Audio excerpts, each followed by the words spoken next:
I'm going to show you a real-world example of a quality management system that's been built using SharePoint Online. My name's Dougie Wood, and I am a Microsoft MVP. I've been building out SharePoint solutions for organizations all over the world for the past 20 years. So if you want help building out a SharePoint solution, there's a link in the description below to contact me. Quality management systems are very popular with my customers, mostly in the kind of manufacturing space, but also in other kind of industries like construction and things like that. And basically, what we've built here is a dashboard for quality management that ties together a series of document libraries and SharePoint lists to provide functionality that is for each of the kind of core areas of quality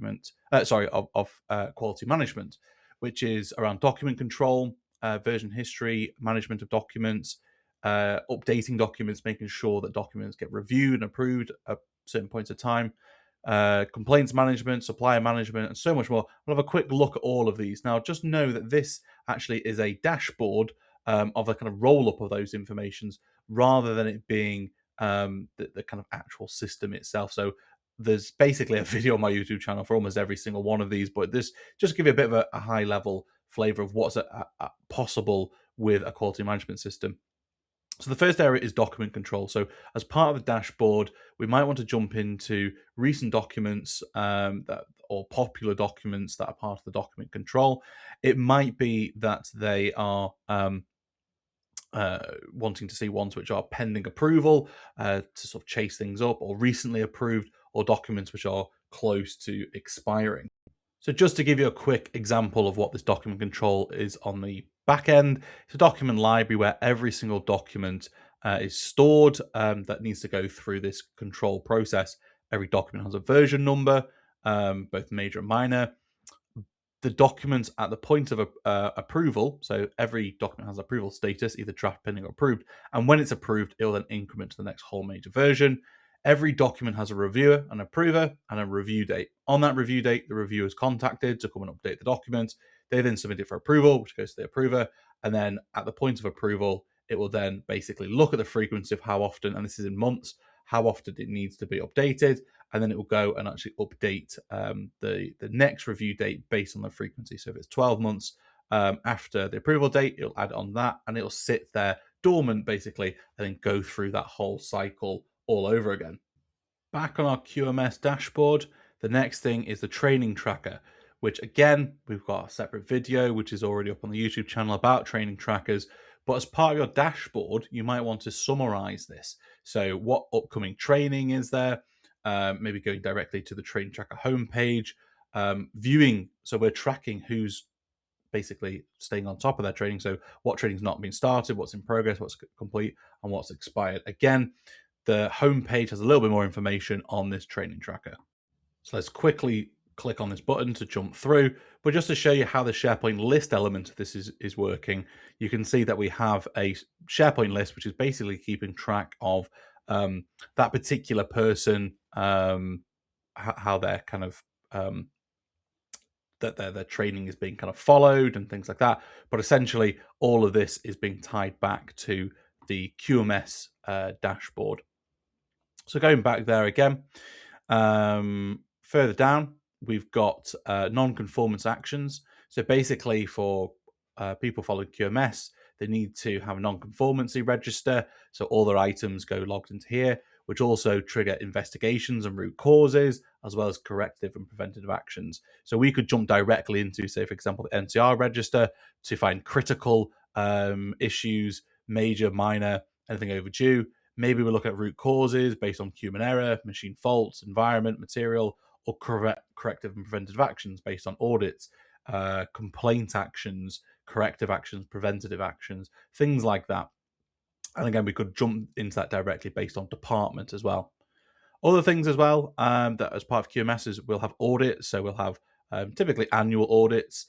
And within here, you can kind of see audit items or non-conformances that have been raised out of recent audits. You can jump in to see where you are the auditor versus the auditee. And maybe you could plan and schedule a new audit, which is typical to happen on the months running up to when the audit needs to commence.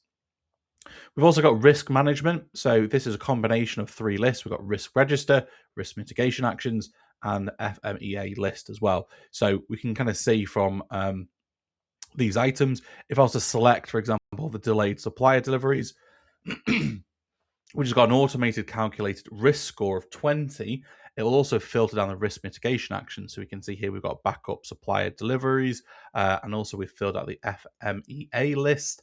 So we can see here we've got a delayed supplier deliveries item inside of here as well. Now, again, this is just a summary snapshot. All of this is a much more detailed solution in the back end of SharePoint with multiple SharePoint lists, as we can see here. So we could go and see and view all of our risks. We could see customer risks, escalating a risk, or even risk training as well. So there might be some videos that you have on your risk management SharePoint site. And when you click on that, it takes you through to those particular videos as well. In the same way, we've also got supplier management. So it might be that we want to onboard a new supplier. We might have a list of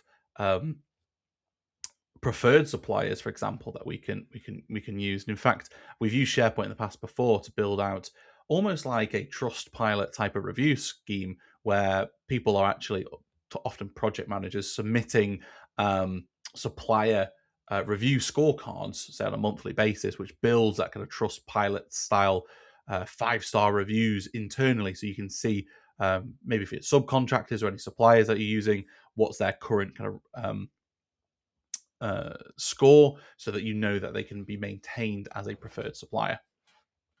It might be we want to log a new incoming inspection, a new performance scorecard, as I mentioned before, or supplier training. Again, more training kind of videos about onboarding suppliers, or videos you might want to share with suppliers as part of that onboarding process. Again, we can see we've got failed incoming inspection lists and low performance scorecards. So actually, these can be opened up. So by clicking on them, this will actually open up the kind of the full item, where we can go into that particular scorecard and see what was going on here. So we can see some details here of that particular supplier, and maybe why it was actually a low scoring card. So I'm just going to go back, scroll back down.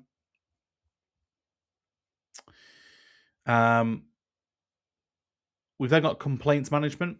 Now, this actually is part of the kind of CRM system, which is kind of built in, which we'll talk about as well in a separate video. And the complaints management is tied to specific accounts, as in customer accounts.